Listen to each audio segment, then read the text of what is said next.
frame.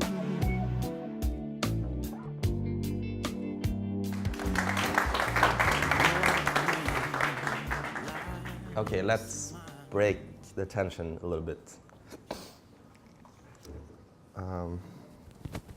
This one I prepared some nice jewelry.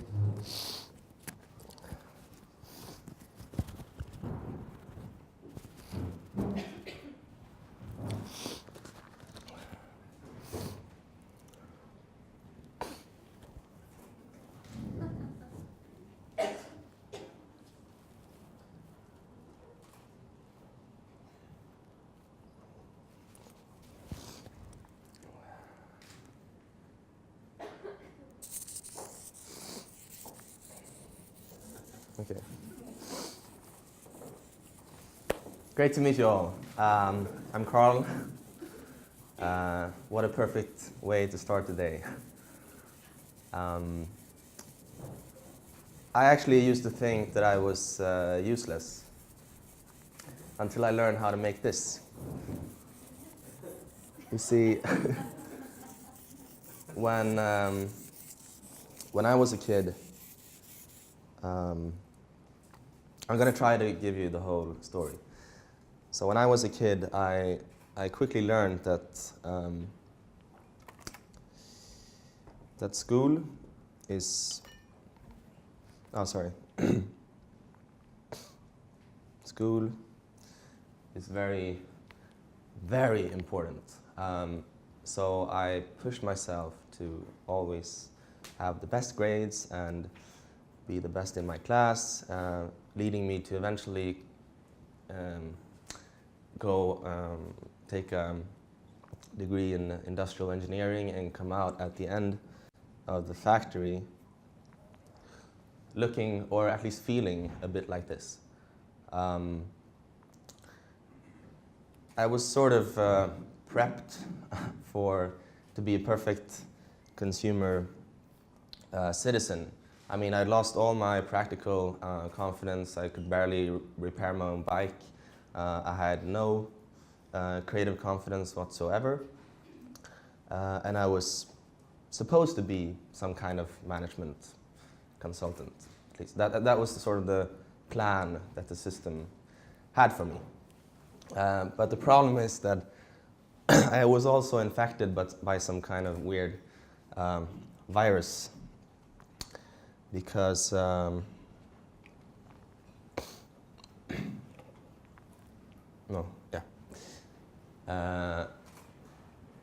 one year earlier, before I graduated, I stumbled upon TED Talks. I don't know how many of you know about TED Talks. A few. Well, this is one of the most viewed ones, maybe even the most viewed TED Talk. And by Ken Robinson, and it sort of was so obvious what had happened to me, and it was so obvious what I had to do.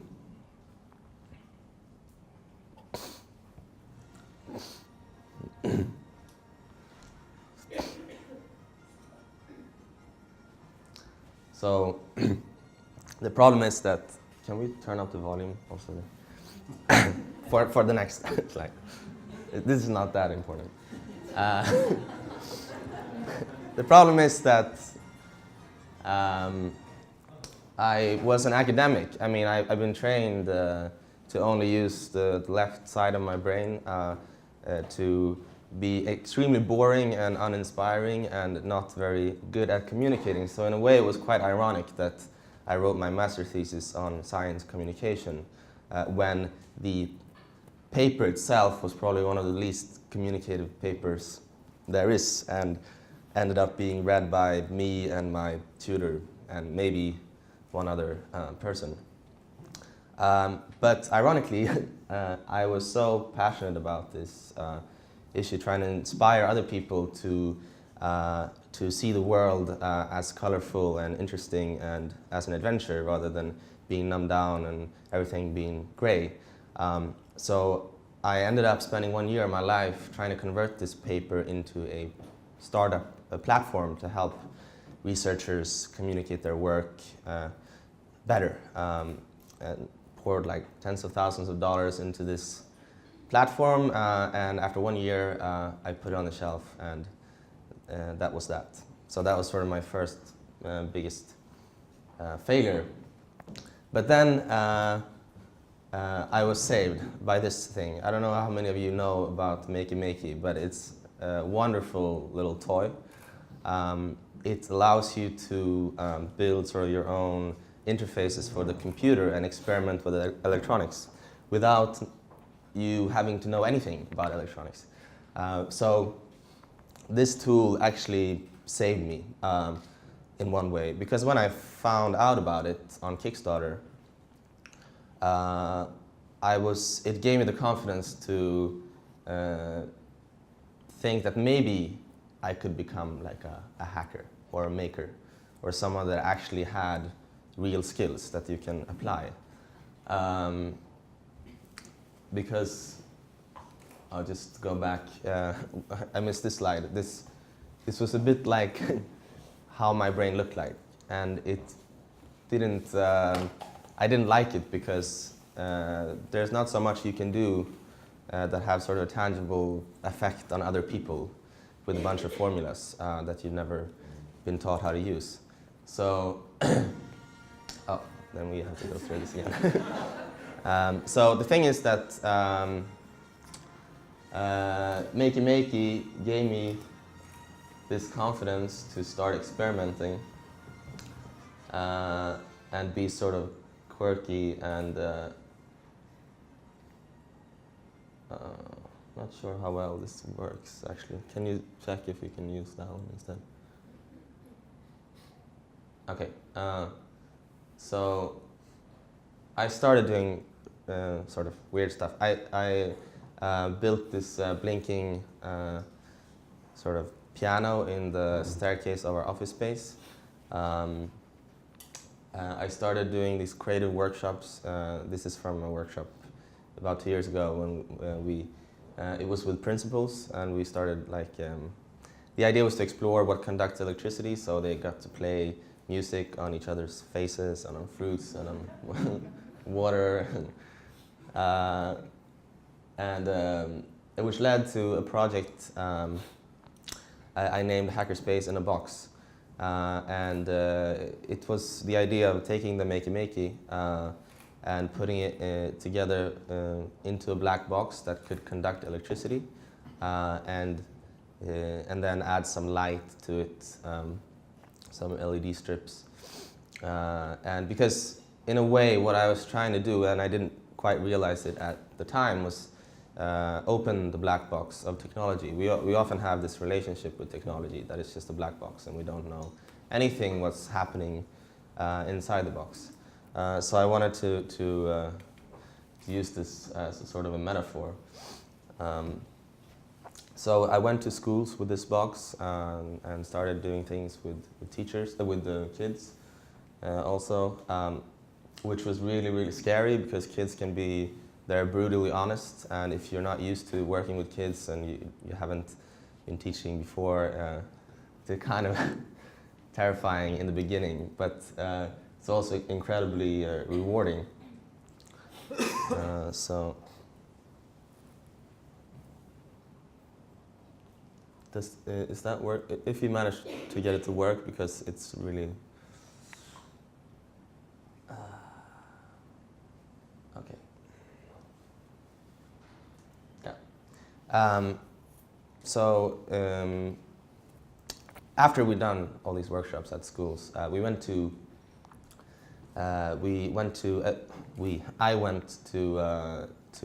LA. I know a guy there who's running a project called No Right Brain Left Behind, and they were working to transform this neglected library in a high school into a makerspace.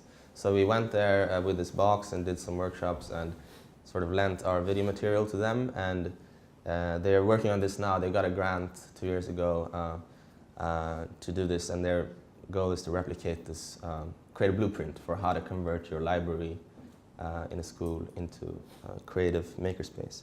After that, we went to San Francisco.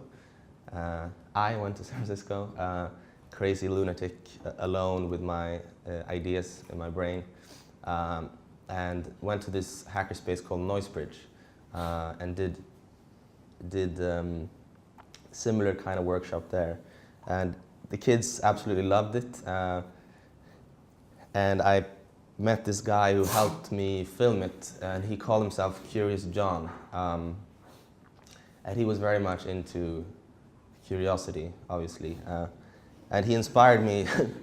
He inspired me to also think, like, sort of more meta about curiosity. Why is it that we are so curious? Why is it that if I put a black box that's sort of half opened in an empty room, everyone's going to want to open it to see what's inside?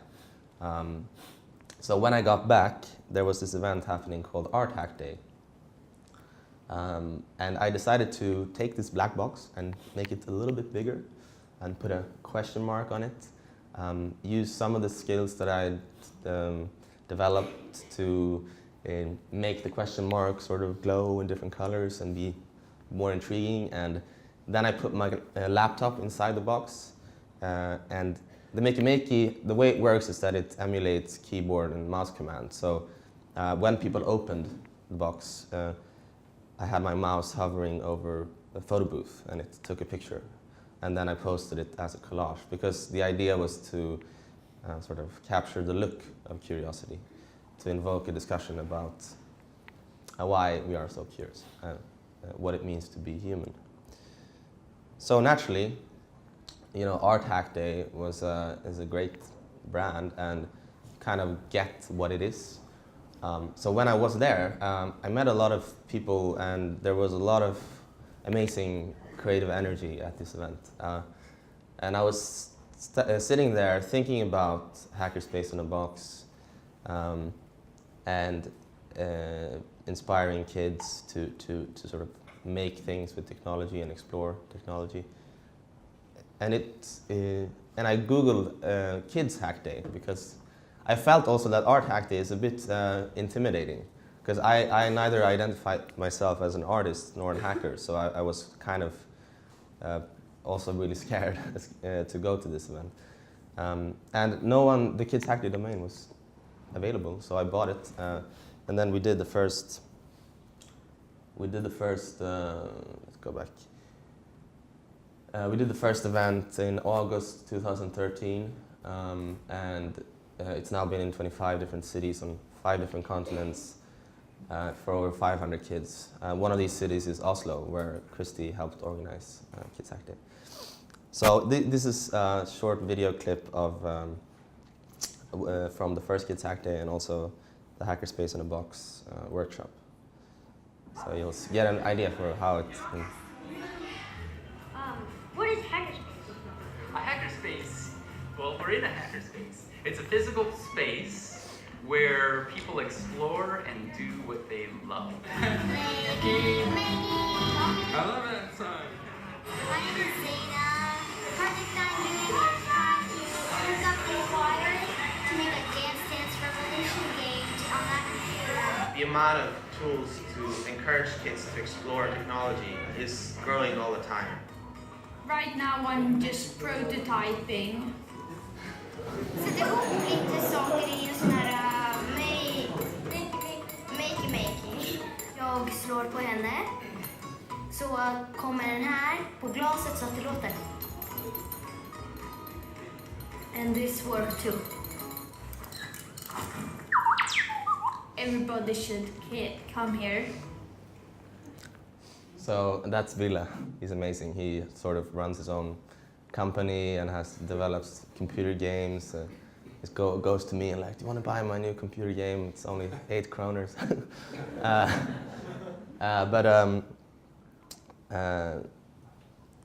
The thing is that at this event, the first event, we had this little cardboard robot.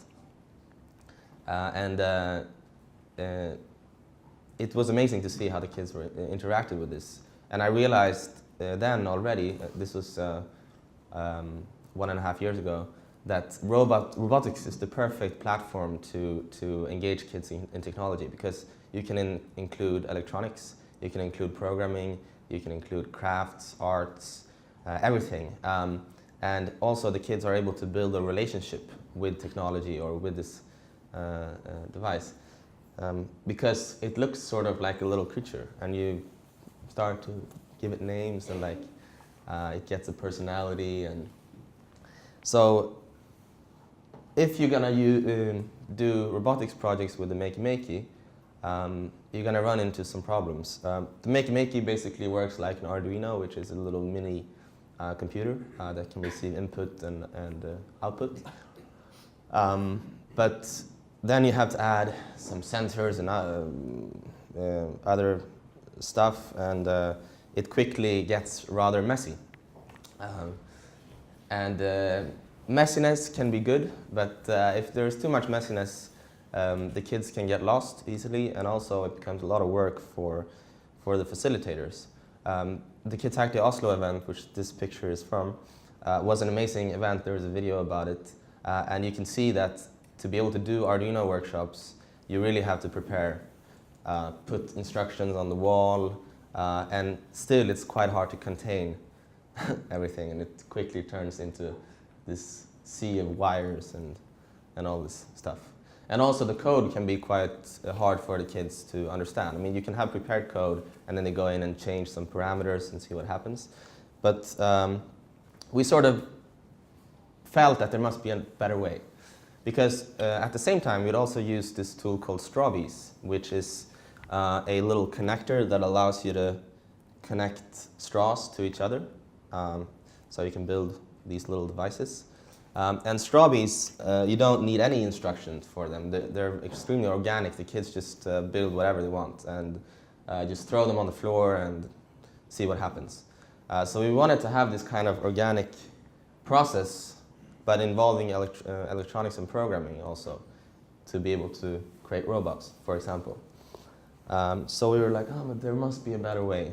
What if there could be a way that we could use this free creativity that the CoastRobbies created for the kids for electronics and programming? Maybe it could look something like this. You get all sorts of weird creations from the kids.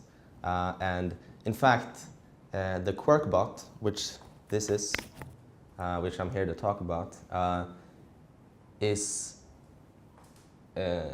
our solution to this problem. And in fact, it's impossible to make an identical project, to make one project twice and make them identical. You just can't do it. So this is a little raccoon. It's the first circuit board that you can actually have a relationship to. The first circuit board that's anthropomorphic and looks like a little creature. You can build quite quirky stuff. Quarkbot, short for quirky robots. So, what can you make with this?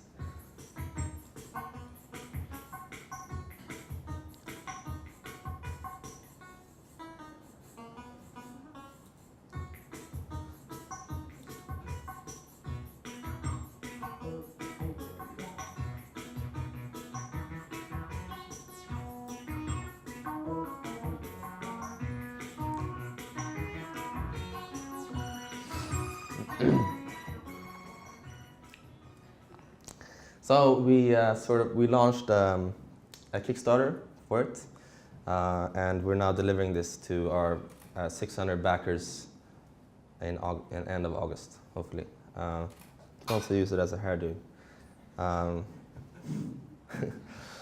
So I mean, that sort of solved the electronics problem. But what about programming?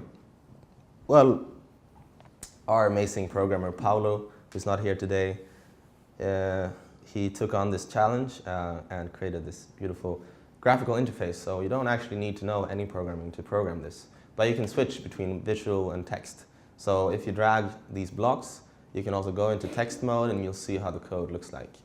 And you also upload it via the browser. So in the end, the Quarkbot is just another tool. It's not different from any other tools, really, except that maybe it looks a bit different. But it's very important to remember now that everyone in education is talking about kids have to learn to program, and it's so important to get kids involved in technology because, well, why? Because we need more engineers, or it's important to program. Well, no, not from the kids' perspective. They don't care about learning to program. They don't care about becoming engineers. They just want to be creative. They just want to make a cool robot, or they want to create their own computer game. So from the kids' perspective, the technology is never the end goal, and it shouldn't be for adults either. It's creative expression and sort of being human, that's the end goal. So Albert Einstein quite elegantly put it that the right side of the brain, or the intuitive mind, is a sacred gift, and the left side of the brain, the rational mind, is a faithful servant. But we have created a society that honors the servant and has forgotten the gift. So we wanted to create a tool that sort of rebalances this unbalance that we see. Because the thing is that it's all well with mathematics and analytical and rational thinking. I'm super passionate about that too. But I'm even more passionate about those things that I consider being core values for being human. And I believe that you have a decision to make. Either you participate actively in promoting a society built on these human values of creativity, curiosity, and the empathetic drive to help others. Either you lead the robots, or you become them. It's up to you. Thanks.